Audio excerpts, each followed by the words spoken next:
아까 출구조사 얘기하다 예, 말았는데요. 출구조사. 어저께 출구조사 결과 나오고 저는 좀 황당하기도 했었던 게 SBS였나 보니까 뭐 126석에서 뭐 151석인가 150석까지 엄청나게 넓은 범위를 이게 출구조사가 일단 결과적으로도 좀 안 맞았고 틀렸고 이렇게 넓게 잡는 출구조사가 무슨 의미가 있냐. 우리 윤중구 차장이 나오셔서 그동안 지금까지 예측을 한 숫자보다도 더 넓게 잡은 것 같아요. 그래서 도대체 왜 하나 맞은 적이 없지 않나요? 그 얘기를 들으니까 그동안 저기 예. 윤중구 차장이 예상 의석수와 관련해서 얘기할 때 굉장히 조심스럽게 하는 이유가 있을 것 있는 같아요. 것 같아요. 지금 최근에 들어서 맞은 적이 거의 없지 않나요? 맞습니다. 지금 제가 한 2, 3주 전인가요? 그 이슈 토크 초창기에 제가 그런 말씀을 드렸죠. 기자들이 예측한 것이고 맞은 게 기자가 맞춘 적이 없다. 별로 그렇죠? 없다 이런 얘기를 했는데 사실은 이번에도 마찬가지였습니다. 그걸 보면 참 국민은 역시 기자들 위에 있고 정치인들 머리 꼭대기 위에 앉아 있다 이런 얘기를 새삼 실감합니다. 근데 출구조사는 제 기억에도 사실 맞은 적이 별로 없는 것 같습니다. 그래가지고 최근에 들어가지고는 굉장히 폭을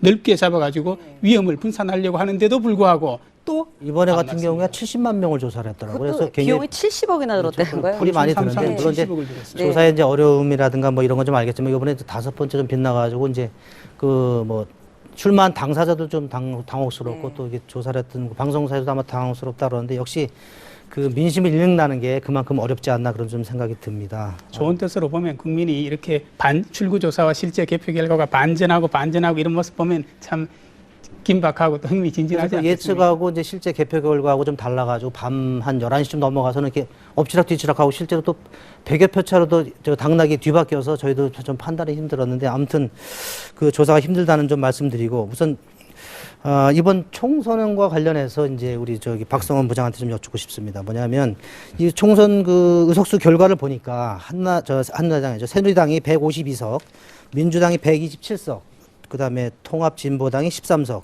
자유선진당이 5석 이렇게 얻었어요. 보면 우리 신문 제목에서 봤습니다만 그 새누리당의 예상 밖의 선전에서 과반을 차지했다는데 이번 선거에 한번 총평을 좀 한번 해주시죠. 네, 이번 선거를 앞두고 흔히 이미 6개월 전부터 나던 얘기가 야권이 질 수 없는 선거다. 이런 얘기를 많이 했었습니다. 그 얘기는 총선 자체가 기본적으로 과거 현 정권이 해온 실적에 대한 어떤 평가적 성격을 강하게 갖고 있는 이런 선거인데 특히나 이것이 최근 들어서 정권의 측근 비리 또 각종 이른바 양극화 이런 데 대한 어떤 불만 이런 것들이 급증하면서 여당에 대한 지지율이 급격히 떨어지는 상태에서 치러진 선거인데 그런데 어떻게 이런 결과가 나왔느냐.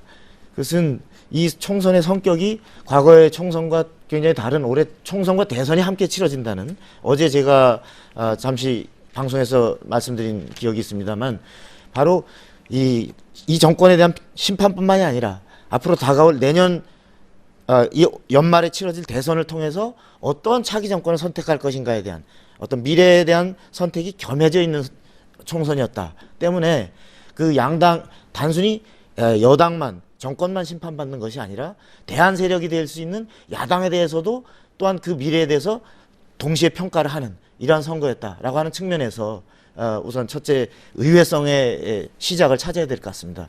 다시 말해서 그 야당이 그렇게 질 수 없는 구도 그러한 유리한 선거 구도였음에도 불구하고 우선 공천 과정에서 야당의 생명이 도덕성인데 무슨 비리가 있는 후보를 공천하고 또 내부에서 그 과정에서의 경선 과정에서의 또 많은 또 조작 또 불법 그렇습니다. 그 광주에서 자살 사건까지 났습니다만 이러한 부분에서 상당한 야당의 생명이라고 할 수 있는 도덕성에서의 실망을 준 것 그리고 또 민간인 사찰 파문으로 극대화된 정권에 대한 비판적 정서를 마지막에 그 막말 파문을 일으킨 야권 연대 후보를 감싸고 그 부분에 대해서 사퇴하라고 그랬는데 본인이 안 하겠단다.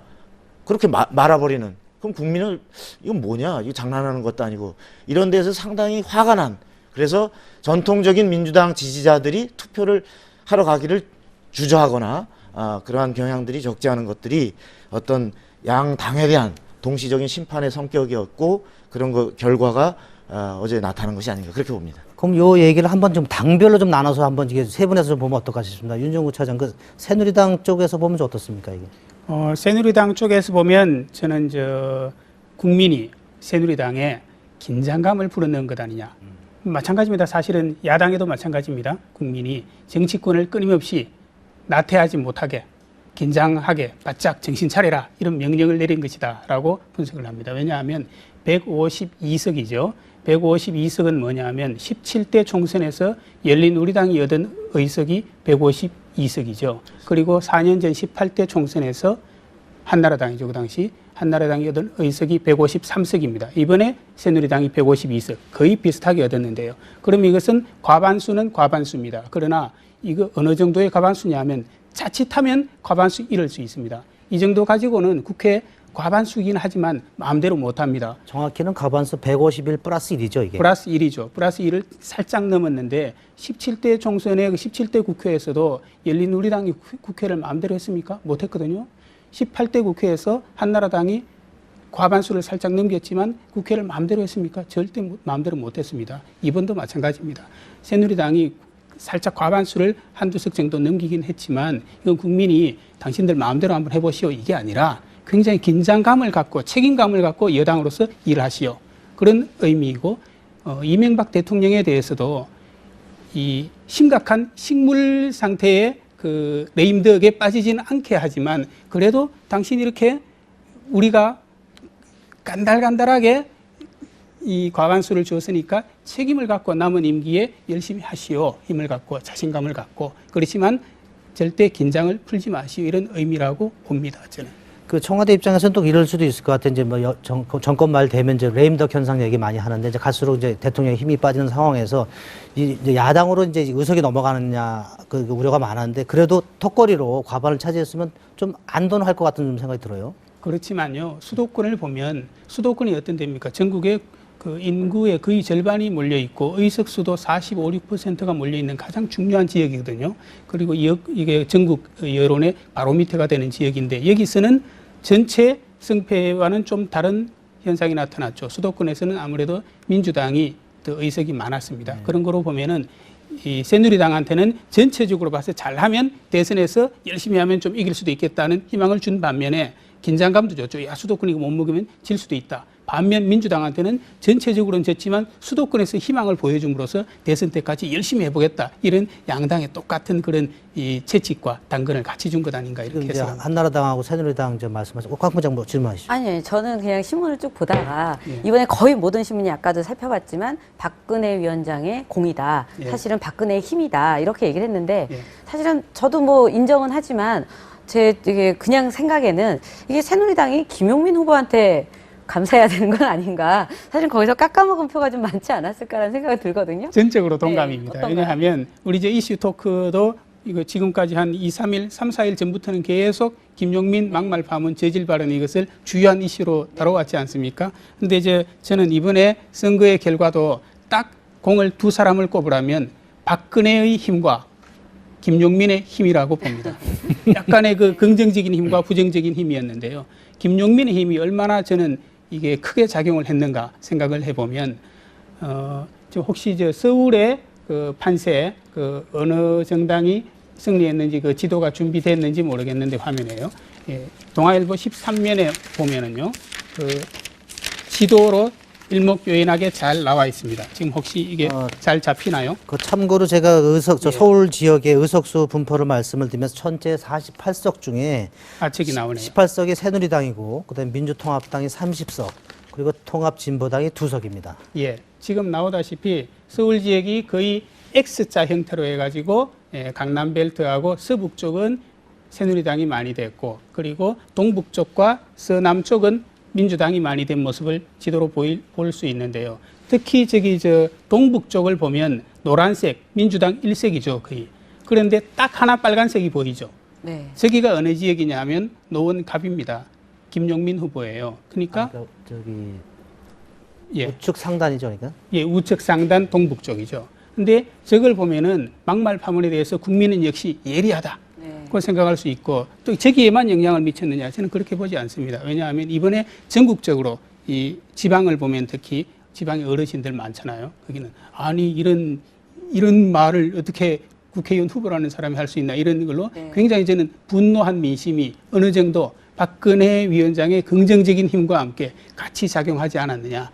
그리고 이번 선거는 무엇보다 부동층이 중요하다 이런 얘기를 늘 강조해 왔지 않습니까? 근데 그 부동층이 아무래도 막판에 저는 막말 파문에 좀 영향을 미쳐가지고 민주당 쪽으로 가는데 좀 주저하지 않았을까 이런 생각을 해봅니다. 김용민 후보 그 지역구 분석한 그 방송사 여론조사에서 그 세대별 분석을 한 건 제가 본 적이 있는데 보니까 그 젊은 층에 좀 인기가 있다라고 이제 저희가 일반적으로 많이 알고 있지 않습니까? 그런데 모든 세대에서 뒤지는 걸로 나오고 특히 10대, 20대에서는 엇비슷하더라고요. 그리고 30대에서는 오히려 뒤지는 걸로 나오더라고요. 그래서 이게 그 젊은 세대에서 뭐 낙검수를 선호한다 뭐 이런 좀 일반적인 경향도 예측도 있었지만 역시 그 막말이라든가 저질 발언 이게 국민의 상식에 반하는 그런 저거에 대해서는 그 모든 국민이 좀 등을 돌렸다 이렇게 좀 볼 수 있을 것 같아요. 막말 파문이 나오기 전에 여론조사 몇 차례 보면 그래도 약간씩 앞서고 있었거든요. 김용민 후보가. 예, 지금 뭐 그 새누리당 중심으로다가 이제 한번 판세 분석을 하셨는데 우리 저 박 부장 한번 민주당 쪽 입장에서 한번 이 저기 패인이랄까 한번 좀 분석을 해보시면 어떨까요? 네. 민주당 부분은 아까 제가 총평 부분에서 말씀드린 것처럼 근본적으로 어찌 보면 굴러들어온 기회를 밥상을 발로 걷어찼다 이런 표현이 내부에서도 나옵니다. 단순히 그 한명숙 대표의 지도력 부재만을 얘기하는 것이 아니고 전반적으로 그 야권 연대라는 것을 통한 정권 교체 이러한 정치공학적 도식에 지나치게 매몰돼서 거기서 국민을 가장 주권자인 국민의 눈치를 보기보다는 그 소수 야당 진보 통합 진보당의 그 정강 정책에 맞추기 위해서 과거 스스로가 정권 잡았을 때 했던 주요한 FTA 체결이라든지 제주 해군기지 건설이라든지 이런 주요한 국가 정책을 스스로 뒤집어 버리니까 이런 일관성의 상실이라고 하는 측면에서 박근혜 대표의 공적이라기보다는 그러한 화력을 제공한 것을 박근혜 대표가 정치인이 약속을 안 지키면 무엇으로 신뢰하느냐 이런 부분이 대중에게 먹힐 수 있는 소지를 제공한 것 아닌가라고 하는 것에서 그 야권 연대에 앞으로 대선에서도 야권 연대에 상당히 그 천착할 수밖에 없겠지만은 그 민주당 내부에서도 이번에 낙검수 마찬가지입니다. 낙검수도 젊은 층을 잡아야 되는데 낙검수를 용도 폐기하면 우리가 선거 치르기 어렵다. 젊은이들이 투표하러 안 온다. 이러한 그 내부의 정치공학적인 이 얘기에만 치우치면서 가장 항상 원론인 국민이 어떻게 보는가를 잠시 잊었던 것이 화근이 아니었나. 그런데 민주당 입장에서는요, 그 통진당이 좀 고민거리일 것 같아요. 왜냐하면 아까 말씀도 하셨지만 어떻게 보면 약간 중도 또는 여당에 대해서 비판적인 시각을 갖고 있는 사람을 보고 민주당을 뽑으려고 하다가도 여당 성향이지만 아니다 해서 뽑으려다가도 저쪽 뭐 통합진보당 정도의 어떻게 보면 약간 좌쪽에 이쪽은 아니다라고 해서 등을 돌리는 경우도 있을 것 같거든요. 그리고 지금도 이 적은 숫자를 갖고도 많이 휘둘렸지 않습니까? 이번 공천 때도 그렇고. 근데 앞으로는 그러면 선거에서 지금 이 정도 의석을 확보하고 들어가면 민주당이 계속 끌려다닐 수도 있다라는 얘기가 많이 나오는데 그 부분에 대해서는 어떻게 보시는지요? 그렇습니다. 원래 그 정치학에서 흔히 얘기할 때 당내 경선을 할 때는 그 당의 지향, 보수면 보수, 진보 쪽에 좀 강한 왼쪽이면 왼쪽, 또 그 당의 오른쪽 성향이면 오른쪽으로 강하게 가서 전통적인 지지층을 휘어잡기 위한 경쟁이 가열돼서 좌 또는 우로 많이 갑니다. 근데 본선에서는 어떤 선거든지 미국에서도 대선 후보 경선하다가 본선에서는 중도층을 잡기 위한 여야의 경쟁이 되다 보면 자기의 원래 정당보다는 가운데 쪽으로 조금 옮겨오는데 이번에 총선이라는 큰 전국 선거를 앞두고 그 민주당은 그 아까 얘기한 연대 쪽에 중시점이 둬서 좌로 갔습니다. 이번 이 대선을 앞두고도 서로 그 야권 연대 속에서 누가 단일 후보로 갈 것인가를 놓고 자칫 경쟁을 잘못하다 보면 그 야권 내의 지지 세력에만 치우쳐서 굉장히 좌클릭화된 경쟁을 계속할 가능성이 상당히 있습니다. 그래서 그 부분과 끊임없이 이 부분을 주시하고 있는 국민과의 그 사이에서 어떻게 본인의 스펙트럼과 정책을 일관성을 유지하면서 그것을 다 해소할 수 있을지가 굉장히 숙제가 될 겁니다. 예, 지금 그 야권 연대를 말씀하셨는데 저는 좀 이런 생각이 들더라고요. 야권 연대를 무기로 해서 민주당하고 협상을 해가지고 최대 수혜를 본 게 통진당 아니냐. 그 지난번 의석이 8석이었거든요. 근데 요번에 13석으로 5석이나 늘어났거든요. 무려 뭐 원내 20석을 갖춰가지고 원내 교수단체를 구성하는 게 목표였는데 거기에 못 미치긴 했지만 어쨌든 지난번에 비해서 의석수가 크게 늘어났고 더군다나 그 152석, 127석 그 양당 그 사이에서 13석을 가지고 캐스팅 보트 역할을 할 수 있을 것 같아요. 네. 그런 측면에서 보면 앞으로 향후 19대 그 국회에서 통진당의 역할, 양쪽의 역할, 그 역할이 굉장히 커질 것 같아요. 그러면. 네. 그렇습니다. 그 지금 통진당은 지난 17대 국회 때 10석보다도 늘어난 의석을 갖고 더욱이 대선이 바로 코앞에 있는 상황에 국회를 놓고 그 민주통합당과 공동의 정책 협약을 맺어놓은 것들이 있습니다. 그 협약은 그 민주당이 쉽게 그걸 뺄 수 없는 상당히 중요한 이미 같이 공동으로 기자회견을 하고 했기 때문에 그 부분에서 발을 빼기 어려운 데다 그 정책 어느 하나하나도 지금 FTA나 제주 해군기지 건설 어느 하나도 정부로서는 양보하기 어려운 안보와 경제와 중요한 정책에 체중을 실어놓고 있는 정책들입니다. 그렇기 때문에 이 상황에서 민주당은 그 야권 연대를 깨면은 대선의 전망은 어려워지고 그렇다고 야권 연대에 끌려다니면 이 또한 미래가 없고 이런 상당히 어려운 상황에서 통합진보당의 목소리는 국회에서 굉장히 커질 수밖에 없는 이런 상황이 되겠습니다. 그리고 저는 거기서 야권 연대가 결과적으로 저 통합진보당의 의석을 늘려주는 역할을 했다고도 볼 수 있지만 그 17대나 18대의 통합진보당의 의석과 비교하면 단순히 그렇게 볼 수도 있지만 이번 선거 과정에서만 국한해서 놓고 보자면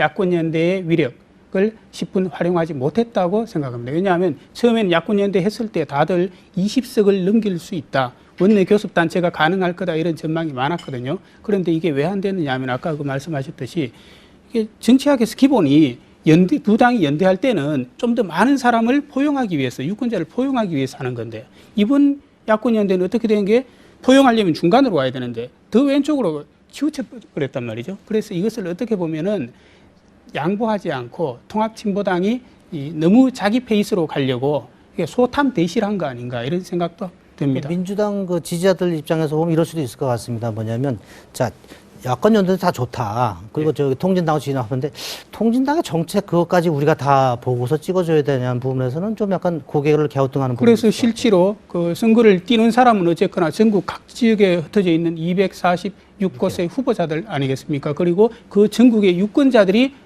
주체이거든요. 근데 그 사람들 눈에서 보면 아니 저 야권연대 힘을 뭉치는 건 좋은데 구체적으로 공동 정책 합의문을 보니까 야 이거 내가 좀 동의하기 힘든 것 아니냐. 그리고 이렇게 큰 덩치의 민주당과 사실은 이 작은 통합진보당이 합치는데 왜 이렇게 작은 통합진보당에 끌려다니느냐 이런 데 대해서 민주당 후보들 그리고 민주당 내에서 당원들도 상당히 비판적인 시각이 많았거든요. 그래서 통합진보당과 민주당의 이게 야권 연대의 그 뭡니까 효력, 위력 이것이 충분히 이번에 살리지 못한 책임이 야당 내부에 있다고 봅니다. 그 대목에 대해서 저는 하나를 좀 붙이고 싶은 얘기가 결국 하나의 선거에 대한 과도한 의미 해석은 또 하나의 오류를 낳는다라는 얘기를 하고 싶은 것이 그 2010년 6.2 지방선거에서 말하자면 여당이 참패를 했죠.